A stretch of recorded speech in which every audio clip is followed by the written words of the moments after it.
ஒரு படத்தை வந்து ரீமேக் பண்ணி பார்த்துருக்கீங்க, ஒரு சாங்கை ரீமேக் பண்ணி பார்த்துருக்கீங்க, ஒரு மாநாடியே ரீமேக் பண்ணி பார்த்துருக்கீங்களா?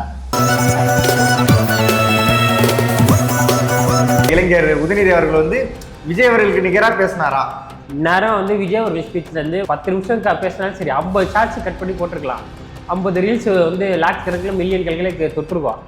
உதயநிதி பேசுனதுல ஒரு ஷார்ட்ஸ் கூட 1 லேக் தாண்டதே கஷ்டம். அதாவது அவர் பேசுறது வந்து ஷார்ட்ஸ்ல வந்தா கூட தள்ளிட்டு போயிடுவாங்க அப்படின்னு சொல்லுவாங்க.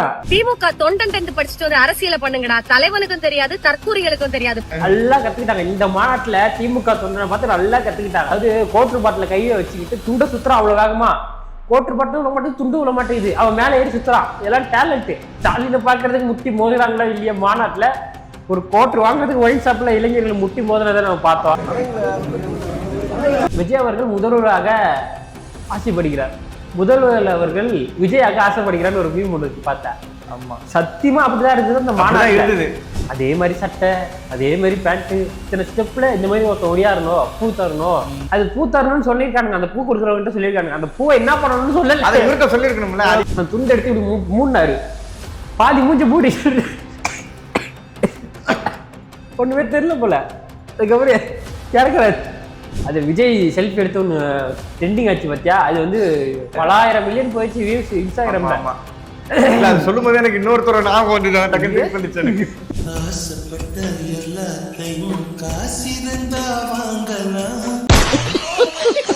75 வருஷம் கட்சி 3 வருஷம் கட்சி பார்த்து காப்பி அடிக்குதுன்னா இந்த கொடுமைலாம் உலகத்துல எங்கேயுமே நடக்காது சார்.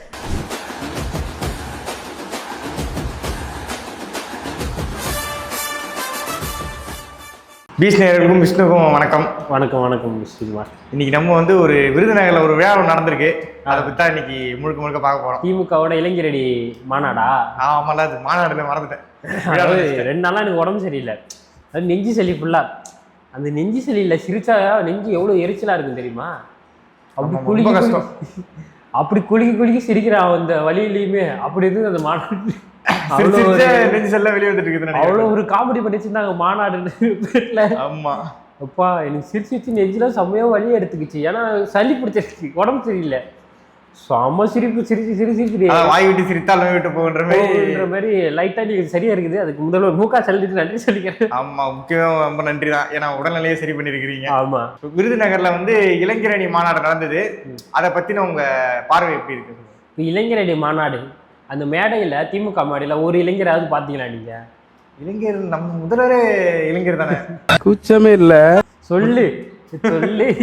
அதாவது இளைஞரணி மாநாட்டுல 85 வயசுல இருக்க பசங்க வரணும். சரி, அவர் வயசுல இருக்க பசங்க கூட வரலனாலும் பரவாயில்ல. உதயநிதி வயசுல இருக்க பசங்களாச்சும் வந்து உட்காரணும். அவர் வயசுல இல்லாம எல்லாம் மேடையில் உட்காந்து எல்லாம் ஸ்டாலின் வயசுல இருக்கிற ஆளுங்க. இந்த இளைஞரணி மாநாடு வேற. அப்படி இல்லை, என்ன அவர் வயசுக்கு ஈக்குவலா ட்ரீட் பண்றதுனால அந்த மாதிரி நடந்துச்சுன்னு நினைக்கிறேன். இதான் ஈக்குவாலிட்டியா? திமுகவோட ஈக்குவாலிட்டியா? அவன் என்ன இருந்தாலும் ஒரு நீதி வேணும்ல. இந்த இளைஞரணி மாநாடை வந்து முழுக்க ஆர்கனைஸ் பண்ணது வந்து நம்ம சின்னவர் தான் சொல்லிட்டு முதலமைச்சர் மு.க. ஸ்டாலின் அவர் வந்து தெரிவிச்சிருந்தாரு. அது எப்படி வழி நடத்திருந்தாரு, அந்த வழியை நீங்க எப்படி பாக்குறீங்க? அதாவது உதயநிதி ஸ்டாலின் வந்து ஈஸியா பிளான் போட்டாரு. செம்ம ஈஸியா பிளான் பண்ணிட்டாரு. ஈஸியா பிளான் பண்ற புரியலையே. ஒரு படத்தை வந்து ரீமேக் பண்ணி பார்த்துருக்கீங்க, ஒரு சாங்கை ரீமேக் பண்ணி பார்த்துருக்கீங்க, ஒரு மாநாடியே ரீமேக் பண்ணி பார்த்துருக்கீங்களா? அதுதான் இந்த இளைஞரணி மாநாடு. அதாவது அப்படியே தாவேகா மாநாடு அப்படியே ரீமேக். இவர் வந்து சினிமா துறையில இருக்கிறாருல, படத்தெல்லாம் ஆமா வெளி லாங்குவேஜ்ல ரிலீஸ் ஆன படங்கள் எல்லாம் இங்க ரீமேக் பண்ணுவாங்களா, அதே மாதிரி ஹீரோயினி எல்லாம் போட்டு தமிழ்ல எடுப்பாங்கல்ல, அதே மாதிரி தாவேகா மாநாட்டை அப்படியே ரீமேக் பண்ணி ஒரு தெலுங்கு ரீமேக்னு வச்சுக்கலாம். சடுகுடு வண்டி, ஆமா அந்த மாதிரி பல்லாண்டு வாழ்க்கை மாதிரி தெலுங்கு ரீமேக்கும் வச்சுக்கலாம். அந்த மாதிரி இது வந்து ஒரு ரீமேக் மாநாடு தான், அவ்வளவுதான். இது வந்து ரொம்பலாம் சிரமப்படல, பிளான் பண்றதுக்கு ரொம்பலாம் சிரமப்படல. அந்த மாநாட்டுல எதெல்லாம் இருக்குதோ அதெல்லாம் நம்ம மாநாட்டுல எவ்வளவு செலவு பண்ணி எவ்வளவு மக்கள் வந்திருக்காங்க, செலவு இல்லைன்றீங்க இவ்வளவு ஈஸியா? இல்ல பெருசா பிளான் பண்ணல. இந்த மாநாட்டுல தாவேகா மாநாட்டுல என்னென்னலாம் இருந்ததோ அதெல்லாம் என் மாநாட்டிலையும் இருக்கணும் அப்படின்ட்டு, அவ்வளவுதான். அங்க இருக்கிற ஆர்ட் டைரக்டர் கூட்டம் வந்து செட்டு போட்டிருக்காங்க, அவ்வளவுதான். முதலமைச்சர் ஸ்டாலின் அவர்கள் என்ன சொல்லியிருக்காருன்னா, இந்த மாநாட்டு போலவே இந்த மாதமே 5 மாநாடு நடக்க போகுதுன்னு சொல்லிட்டு சொல்லியிருக்கிறாரு. இப்பா இந்த மாநாட்டுக்கே உழுது சிரிச்சு எனக்கு நெஞ்செல்லாம் இன்னும் 5 மாநாடு வரையா? அதாவது இந்த ஒரு மாநாடே போட்டு தாவேகா விர்ச்சுவல் வரையஸ் வந்து போட்டு போலன்னு கலாச்சி தள்ளுறாங்க. இன்னும் 5 மாநாடு வேற. இல்ல அதுவும் அவர் என்ன சொல்ல வர்றாருன்னா, நான் வந்து ஒரே மாசத்துல 5 மாநாடு வந்து கரெக்டா நடத்திடுவேன்ற மாதிரி சொல்றாரு அவர். மற்ற கட்சியில ஒரு மாநாடு கூட நடத்துறது கஷ்டப்படுறாங்க அப்படின்றாரா? ஆமா. அதாவது அவங்களுக்கு கஷ்டம் கொடுக்கறதே இவங்க தானே. நீங்க அரசியல் பண்ணுங்க, அடுத்தவனையும் அரசியல் பண்ண விட்டு அரசியல் பண்ணணும்ல. அதுதான் இங்க அரசியல்னு சொல்ல வர்றாருன்னு நினைக்கிறேன். இந்த இளைஞரணி போராட்டத்துல வந்து நம்ம இளைஞர் உதயநிதி அவர்கள் வந்து விஜய் அவர்களுக்கு நிகரா பேசினாரா? நேரம் வந்து விஜய் ஒரு ஸ்பீச்ல இருந்து ஒரு 50 ஷார்ட்ஸ் 10 நிமிஷம் பேசினாலும் சரி 50 ஷார்ட்ஸ் கட் பண்ணி போட்டிருக்கலாம். 50 ரீல்ஸ் வந்து லேக்ஸ் கணக்கில் மில்லியன் கணக்கில் தொற்றுருக்கோம். உதயநிதி பேசினதுல ஒரு ஷார்ட்ஸ் கூட 1 லேக் தாண்டதே கஷ்டம். ஏன்னா அவர் மக்கள் பிரச்சனையை பேசல, தற்புகழ்ச்சி பண்ணிக்கிறாங்க. திமுக அப்படிடா, திமுக இப்படிடா, நாங்கள் வந்து ஜெயிச்சிருவோம், 200க்கு 200 ஜெயிப்போம், திமுகவை தொட முடியாது, திமுகனா யார் அப்படின்னு சொல்லிட்டு வெறும் தற்புகழ்ச்சி தான். மக்கள் பிரச்சனை என்ன பேசினாரு அவரு? உண்மையிலே மக்கள் எவ்வளோ கஷ்டப்பட்டு இருக்காங்க, தினந்தோறும் அல்லப்பட்டு இருக்காங்க. அந்த பிரச்சனை என்ன பேசிட்டாருன்னா இவர் மேலே மதிப்பு மரியாதை வரும். அந்த மாதிரி எதுவுமே பண்ணாத. பெரியார் புராணம், அண்ணா புராணம், கலைஞர் புராணம், ஸ்டாலின் புராணம் பாடிட்டு கட்சியை வந்து தற்பெருமையா பேசிக்கிட்டு, அதாவது அவர் பேசுறது வந்து ஷார்ட்ஸ்ல வந்தா கூட தள்ளிட்டு போயிடுவாங்க அப்படின்னு சொல்லுவாங்க. இந்த இளைஞரணி மாநாட்டில் வந்து அவங்களோட ஒழுக்கத்தை பத்தி எப்படி நினைக்கிறீங்க? அதாவது திமுகனாலே ஒழுக்கமா இருப்பாங்க, அவங்க பின்பற்ற தொண்டர்கள்லாம் ஒழுக்கமா இருப்பாங்கன்னு சொல்லிருக்காரு. இந்த கூட்டத்துல வந்து வழி நடத்திருக்காரு உதயநிதி. அந்த டைலாக்கா திமுக தொண்டன் படிச்சுட்டு வந்து அரசியல பண்ணுங்கடா, தலைவனுக்கும் தெரியாது தற்கூரிகளுக்கும் தெரியாது. திமுக தொண்டனை பார்த்து கத்துக்கோங்கடா, அது ஒரு பொண்ணு சொல்லி அந்த மாதிரி தானே கஷ்டப்பட்டேன். நல்லா கத்துக்கிட்டாங்க இந்த மாநாட்டுல. திமுக தொண்டனை பார்த்து நல்லா கத்துக்கிட்டாங்க. அதாவது நல்ல ஒழுக்கமா தான் வந்து போனாங்கன்னு கேள்விப்பட்டேன். அதாவது கோட்ரு பாட்டில கையை வச்சுக்கிட்டு துண்டை சுத்துறான் அவ்வளவு வேகமா. கோட்ரு பாட்டு விட மாட்டேன், துண்டு விட மாட்டேங்குது, அவன் மேல ஏறி சுத்துறான். இதெல்லாம் டேலண்ட் இல்ல. தாவேக்கா மாநாட்டிலாவது தம்பி கீழே இருக்குப்பான்னு ட்ரெண்ட் ஆச்சு. அதுலயாவது விஜய் அவர்கள் முகம் தான் அதுலயும் ட்ரெண்டு. ஆனா இதுல வந்து அந்த பாட்டில் தான் ட்ரெண்டு. பாட்டில் தான் ட்ரெண்டு. அப்படிதான் இருந்தது. ஸ்டாலினை பாக்குறதுக்கு முட்டி மோதுறாங்களா இல்லையா? மாநாட்டுல ஒரு கோட்ரு வாங்குறதுக்கு ஒயின் ஷாப்ல இளைஞர்கள் முட்டி மோதினதை நம்ம பார்த்தோம். இலவசமா கொடுத்துருக்காங்கன்னு நினைக்கிறேன். கூட்டம் வருமா வராது? சும்மாவே கூட்டம் அலம்போதும் ஒயின் ஷாப்ல இலவசமா கொடுத்தா கூட்டம் வருமா வராதா? நாங்க 10 ரூபாய் எக்ஸ்ட்ரா சொல்லும் போதே கூட்டம் இருக்கு. இலவசமா சொல்ல தேவை. இதுல வந்து குடிப்பழக்கம் இல்லாத இளைஞர்களை பார்த்து நம்ம கத்துக்கணும். அவங்க வந்து அந்த மாதிரிலாம் போய் சரக்குக்கெல்லாம் போய் சண்டை போட்டு அடிச்சுட்டு கொடுத்து நிற்கல. அவங்க சாப்பாட்டுக்கு அடிச்சுக்கிட்டாங்க. ஏறி அதை தள்ளி தட்டை எடுத்து மேலே போட்டு பிரியாணி வாங்கி திருப்பி மேலேயே கொட்டிக்கிட்டு திருப்பி போய் வாங்கி மேலேயே கொட்டிக்கிட்டு ஒருத்தவனும் ஒன்றத்தையும் சாப்பிடல. இந்த வடிவேலு அவன் நீங்க சொன்ன உடனே டக்குன்னு நான் வருது. அதாவது இந்த தாவேக்கா மாநாட்டில் வந்து தண்ணீர் வசதி இல்லை அப்படி ரொம்ப கஷ்டப்பட்டதா சொல்லிட்டு திமுக சைடுல நிறைய குறை சொன்னாங்க. ஆனா இவங்க அந்த மாதிரி விமர்சன இடத்துக்கு உள்ளாக்க விடலை. ஏன்னா ஒரு பை நிறைய எல்லாம் கொடுத்துருக்காங்க. ஒரு சேர்ல ஒரு பை எடுத்து ஒரு ஆள் வீடியோ போடுறாங்க. 1 லட்சம் பேருக்கு எல்லா சேர்லையும் வச்சிருந்தாங்க. சிறப்பா எல்லாம் வச்சிருக்காங்க. பிஸ்கெட் பாக்கெட் இருக்குது, தண்ணி பாட்டில் இருக்குது, மிக்சர் பாக்கெட் இருக்கு, ஸ்வீட் பாக்கெட் இருக்குது, அது இல்லாமல் இன்னும் சில பொருட்கள் இருக்குன்ட்டு. அதாவது ஒரு ஆளுக்கே கிட்ட 200 ரூபா 250 ரூபா கிட்ட செலவு பண்ணாங்கன்னா லட்சக்கணக்கான பேர் வந்து இந்த மாநாட்டில் எவ்வளவு செலவு பண்ணியிருப்பாங்க. அதான் அந்த அளவுக்கு வந்து வர தொண்டர்களை வந்து கவனிப்பா வந்து பண்ணியிருக்காங்கன்னு சொல்ல வரேன். அது எவ்வளவு செலவாயிருக்குது. அந்த காசுல எங்க இருந்து வந்துச்சுன்னா அவங்களுக்கு கேட்டானுங்களா? ஆமா, கரெக்டு. ஒரு ஆளுக்கே இவ்வளவு ஆடம்பரமா பொருட்கள் கொடுத்து ஆட்களை வந்து உட்கார வைக்கிறது, பிரியாணி போடுறது, இவ்வளோத்துக்கும் காசு எங்க இருந்து வருது? அப்படி இல்லை, இது மக்கள் பணம் தான். நீங்க சொல்றது புரியுது. இருந்தாலும் மக்கள் பணம்னா இல்லை, மக்கள் பணம்னா வரியை வந்து அரசாங்கம் வந்து யூஸ் பண்ணணும். இது கட்சியோட மாநாடு, கட்சி காசு தான் வந்து செலவு பண்ணுவாங்க. கட்சிக்கு எது இவ்வளோ காசு யாருன்னா கேட்டாங்களா? எந்த மாநாடுனாலும் சரி இந்த மாதிரி அது கொடுக்குறாங்க இதை கொடுக்குறாங்கன்னு சொல்லிட்டு போகக்கூடாது. ஏன்னா அது வந்து வரி பணத்தை கூட அவங்க எடுக்க மாட்டாங்க. ஊழல் செய்கிற, லஞ்சம் வாங்குற, மணல் கொள்ளை, கனிம வள கொள்ளை பண்ணி அதில் வந்து சேர்த்து வைக்கிற மாதிரி மாநாட்டுக்கெல்லாம் நிறையா யூஸ் பண்ணுவாங்க. திமுகன்னு சொல்ல, பொதுவாக யாராக இருந்தாலும் சரி மாநாட்டுக்கு யூஸ் பண்ணுவாங்க. அப்படி இருக்கும்போது இவ்வளோ ஆடம்பரமாக ஒரு மாநாடு நடத்தாங்கன்னா அது கட்சி காசுல தான் பண்ணுவாங்க. கட்சிக்கு ஏது இவ்வளோ பணம், இவ்வளோ வந்து எக்ஸ்பென்சிவாக பண்ணுற அளவு கட்சிக்கு ஏது காசு? இது வந்து மக்கள் வரி பணத்தில் பண்ண மாட்டாங்க, கட்சி காசுல தான் பண்ணுவாங்க. எதுக்கு கட்சிக்கு எப்படி இவ்வளோ காசுன்னு பார்த்தீங்கன்னா எல்லாம் ஊழல், லஞ்சம். இது பெருமையாக பேசாதீங்க. திமுக காரன் இதெல்லாம் பண்ணுறாங்க, திமுக வந்து இப்படிலாம் பண்ணுதுன்னு பெருமையாக பேசாதீங்க. உனக்கு பிடிச்ச தலைவரை பார்க்க போறேன்னா நீ வீட்டுல சாப்பாடு கட்டிட்டு போ, வாட்டர் பாட்டில் 2 எடுத்துன்னு போ. திமுக மாநாட்டுக்கு போனால் இதெல்லாம் கிடைக்கும், தாவேக்க மாநாட்டுக்கு போனால் கிடைக்கும், அதிமுக மாநாட்டுக்கு போனால் கிடைக்கும், பாஜக மாநாட்டுக்கு போனால் கிடைக்கும்னா ரொம்ப தவறு. அது பெருமையார சொல்றாங்க இவங்க. அந்த பையில இத்தனை பொருட்கள் இருந்தது அப்படின்னு சொல்லிட்டு அந்த பொருட்களுக்கெல்லாம் காசு எங்கிறதுடா வந்தது? எல்லாம் ஊழல் பண்ண காசுறாண்டா அப்படின்னு தான் சொல்ல தோணுது நமக்கு. அப்போ அதெல்லாம் பெருமை கிடையாது. நீ உன் கட்சி மீட்டிங்க்கு நீ சொந்த காசுல நீ வந்து வீட்டுல இருந்து சாப்பாடு கட்டிட்டு போ, புளிசாதம் கட்டிட்டு போ, சப்பாத்தி கட்டிட்டு போ, பிஸ்கெட் பாக்கெட் 2 வாங்கி போட்டுக்கோ, தண்ணி பாட்டில் வாங்கி ஒரு பையில போட்டு ஒரு பேக் எடுத்துட்டு போ. உனக்கு தண்ணி தான் எடுத்தா பசிதான் சாப்பிடு, வெயில் தாங்க முடியாது, மழை பெய்தா கொடை பிடிச்சிக்கோ. இளைஞரணி மாநாடு நடந்தது விருதுநகர்ல. இதை விட 2 நாள் நேத்தோ வந்து விஜய் அவர்கள் ஒரு கல்யாண ஃபங்க்ஷன் போயிருக்காங்க. இது ட்ரெண்ட் ஆனது கூட இது ட்ரெண்ட் ஆன அளவுக்கு கூட இது ட்ரெண்ட் ஆகலையே. இதை பத்தி நீங்க இதை இப்போ இதுலயே உங்களுக்கு புரியுதா மக்கள் விரும்பக்கூடிய தலைவன் யாரு அப்படின்னு புரியுதா? யாரு வந்து இப்போ வந்து தமிழகத்துல யார் மேல மக்கள் அன்பு வச்சிருக்கிறாங்க, மக்கள் ஆதரவு யாருக்கு இருக்குன்னு உங்களுக்கு இதுலயே தெரியலையா? ஒரு மிகப்பெரிய மாநாடு, 10,000 கோடி செலவு பண்ண ஒரு மாநாடு ட்ரெண்டிங் ஆகல. ஒரு மனுஷன் கல்யாணத்துக்கு போயிட்டு வர ஒரு வீடியோ வந்து ட்ரெண்ட் ஆகுதுன்னா இப்போ மக்கள் விரும்பக்கூடிய தலைவன் யார் அப்படின்னு நீங்க பார்க்கறதில்ல. எனக்கு தெரிஞ்சு முதல்வர் கூட விஜய் அவர்கள் தான் ரொம்ப விரும்புறாருன்னு நினைக்கிறேன். ஆமா, அந்த ஒரு மீம் ஒன்று நான் பார்த்தேன். விஜய் அவர்கள் முதல்வராக ஆசைப்படுகிறார், முதல்வர் அவர்கள் விஜயாக ஆசைப்படுகிறார்னு ஒரு மீம் ஒன்று பார்த்தேன். ஆமா, சத்தியமா அப்படிதான் இருந்தது அந்த மாநாடு இருந்தது. அதே மாதிரி சட்டை, அதே மாதிரி பேண்ட், இந்த ரேம்ப் வாக்ல இருந்து சிகப்பு கலர் ரேம்ப் வாக், இத்தனை ஸ்டெப்ல இந்த மாதிரி ஒருத்தன் ஒடியாரணும், பூ தரணும். அது பூ தரணும்னு சொல்லியிருக்கானுங்க, அந்த பூ கொடுக்குறவங்க சொல்லியிருக்காங்க. அந்த பூவை என்ன பண்ணணும்னு சொல்லல, அதை இவர்கிட்ட சொல்லியிருக்கணும்ல. பூவை வாங்கிட்டு அடுத்து தூக்கி போட்டு போயிட்டு அவர் என்ன நினைச்சா கட்சி துண்டு கொடுக்குறாங்க போல் இருக்கு அப்படின்னு சொல்லிட்டு தூக்கி போட்டுருக்காரு. அவர் பூன்னு பார்த்துருந்தா கண்டிப்பா காலையில கையில வாங்கி வச்சிருப்பாரு. அதே மாதிரி விஜய் நடந்து வர மாதிரி கட்சி துண்டை தூக்கி போடுற மாதிரி திமுக துண்டை தூக்கி போட்டாங்களா, அதை வந்து அவர் பிடிக்கல. ஒரு தொட்டை வாங்கிட்டு அந்த துண்டை எடுத்து இப்படி மூடினாரு, பாதி மூஞ்சி மூடி. என்ன கோல்டு வேற கொஞ்சம் பார்த்து பாதி மூஞ்சி மூடி ஒண்ணுமே தெரியல போல. அதுக்கப்புறம் இறக்குறாரு.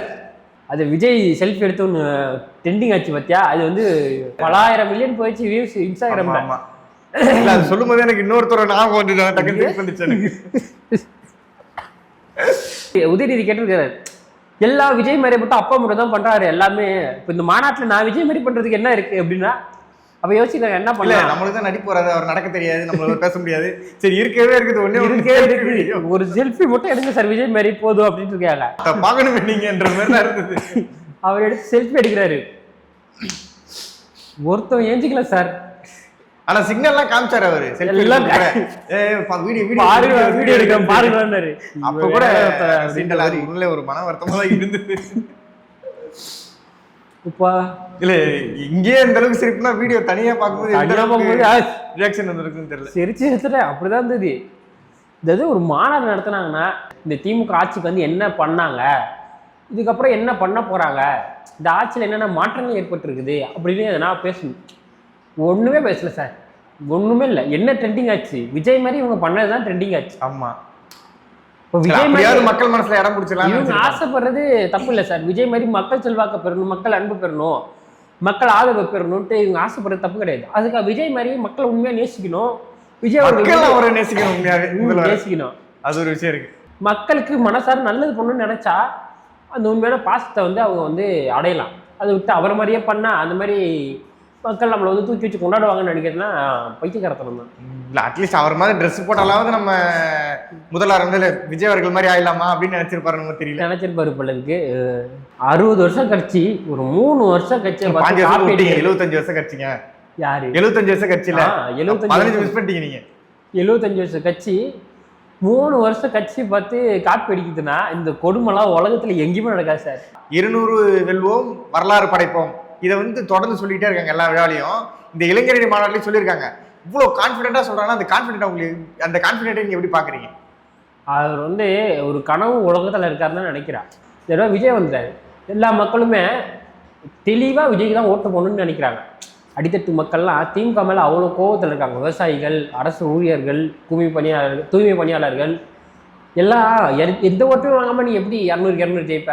ஏன்னா அங்கங்க ஒரு இடத்துல போராட்டம் நடக்குது. ஆமா, அதுல யார் யார் போராட்டம் அந்த வாக்கு எடுத்துட்டாலே பாதி காமிச்சிருச்சு திமுகவுக்கு வேலை. அதாவது கனவு உலகத்துல திமுக இருக்குன்னு நினைக்கிறேன். கண்டிப்பா இந்த தடவை திமுக ஜெயிக்கிறது மிக கடினம். இப்போ அடுத்ததான் வந்து நம்ம உதயநிதி அவர்கள் வந்து விஜய் அவர்களை மறைமுகமா முதல் தடவையா விமர்சிச்சிருக்காரு. இதை நீங்க எப்படி பாக்குறீங்க? இப்பதான் அவருக்கு மறைமுகமா விஜய் விமர்சிக்கிறாரு, தைரியமா வந்திருக்குது. அவன் நிறைய நியூஸ் கார்டில் பாக்குறோம். ஸ்ட்ரைட்டா விஜய் விமர்சிச்சு ட்ரோல்ல வந்து விமர்சிக்கப்பட்டவங்க நிலைமெல்லாம் உதயநிதிக்கு தெரியும். இப்போ திமுகல பொதுவாக என்ன சொல்றாங்க, மோடி அவர்கள் பேரை சொல்றதுக்கு விஜய் பயப்படுறாரு, ஸ்டாலின் அவர்கள் பேரை சொல்றதுக்கு பயப்படுறாரு. இப்போ இந்த கரூர் விபத்துக்கு அப்புறம் மோடி பேரை ஒரு தடவை கூட விஜய் அவர்கள் சொல்லல. அப்போ விஜய் அவர்கள் மோடியை பார்த்து பயப்படுறாரா அப்படின்னு சொல்லி கேள்வி கேட்குறாங்க. முதல்வர் மு க ஸ்டாலின் அவர்களோ, துணை முதல்வர் உதயநிதி ஸ்டாலின் அவர்களோ இன்னைய வரையும் விஜய் பேரை வந்து எந்த இடத்துலையுமே சொல்லலை. அப்போ இவங்க வந்து விஜய் பார்த்து பயப்படுறாங்களா? அப்படி கிடையாது, சொன்னா அப்ப கூட இவங்க ட்ரெண்ட் ஆவாங்க, விஜய் அவர்களால இவங்க ட்ரெண்ட் ஆவாங்க. ஆமா, உதயநிதி அவர்கள் பேசும்போது மட்டும் உற்சாகமா கைத்தட்டல் என்ன, சவுண்ட் என்ன, விசில் என்ன, அதுக்கு என்ன காரணம் தெளிவா சொல்லி கூட்டு வந்துருக்காங்க. உதயநிதி ஸ்டாலின்னா நமக்கு பிரியாணி மற்ற எல்லாத்துக்கும் ஏற்பாடு பண்ணதே இந்த மாதிரி அவர் பேசும்போது நல்லா கத்தணும்னு சொல்லி கூட்டு வந்திருக்காங்க. அவர் ஏற்பாடு பண்ணதுனால அவர் ஏற்பாடு அதுக்கு எக்ஸ்ட்ரா செலவு பண்ணியிருக்காங்க திமுக. எல்லாத்துக்கும் இப்படி செலவு பண்ணிட்டே இருந்தா என்னதான் ஆகுதுன்னு தெரியல. அவங்க சொந்த காசு, உழைச்ச காசுல தான் செலவு பண்றாங்க, ஊழல் பண்ண காசுல செலவு பண்றாங்க. திமுக நடத்துற இந்த இளைஞரணி மாநாட்டுல எந்த நிகழ்வை நீங்க ரொம்ப முக்கியமா பாக்குறீங்க? திமுக அப்படியே தாவேக்காவை தான் உற்று நோக்கிட்டு இருக்குன்னு நான் பாக்குறேன். திமுக தாவேக்கா பத்து பயப்படுது அப்படின்னு நான் பாக்குறேன். திமுகவில் இருக்கிற எல்லா தலைவர்கள் விஜய் அவர்களோட மாதிரி செல்வாக்கோட நம்ம இருக்கணும், அது மக்கள் ஆதரவு நமக்கு எப்படின்னா கிடைக்கிற மாதிரி நம்ம மக்களுக்கு காட்டிடணும் அப்படின்னு நினைக்கிறத நான் பார்க்குறேன். திமுக வந்து 2026 தோல்வி பயத்தில் பண்ணுற ஒரு விஷயங்கள் தான் நான் நினைக்கிறேன். அதாவது மொத்தமாக பயத்தில் நடிக்கிட்டு இருக்கிறாங்கன்னு சொல்றீங்க. அதாவது பேஸ்மெண்ட் எடுத்து ஸ்ட்ராங்கா இருக்கு, ஆமா வீக்கா இருக்குது. 2026 பயத்தின் காரணமாக அவங்க என்ன பண்றோன்னு தெரியாமலே பண்ணிட்டு இருக்கிறாங்க. அதுதான் உண்மை, அதனுடைய வெளிப்பாடு தான் அது. சரி, கடைசியா வந்து இப்போ ஐபிஎல் வேறு ஸ்டார்ட் ஆக போகுது. எப்பவுமே வந்து சேப்பாக்கத்தில் நடக்கிற மேட்ச்னா டோனி அவர்கள் வந்து விசில் அடிப்பாங்க. விசில் அடிக்கிறது சாதாரணமான ஒரு விஷயம் தான். இப்போ திடீர்னு வந்து இணையதளத்தில் என்ன வைரல் ஆகுதுன்னா, விசில் வந்து நீங்க போடக்கூடாது மைதானத்துல சொல்லிட்டு ஒரு விசில் வந்து சேப்பாக்கம் மைதானத்துல விசில் தடை ஒரு செய்தி ஒன்று வந்துச்சுல்ல. அதாவது நல்ல வேலை தாவேக்காக்கு குக்கரோ சைக்கிளோ கொடுக்கல போல. அப்படி கொடுத்துருந்தாங்கன்னா எவன் வீட்லயும் சோறு அடிக்கூடாதுன்னு இருப்பாங்க, சைக்கிள்ல எவனோ வெளியே வரக்கூடாதுன்னு இருப்பானுங்க. நல்ல வேலை விசில் சின்ன கொடுத்ததுனால விசில் கொடுத்தா கொஞ்சம் தப்பிச்சிட்டோம்.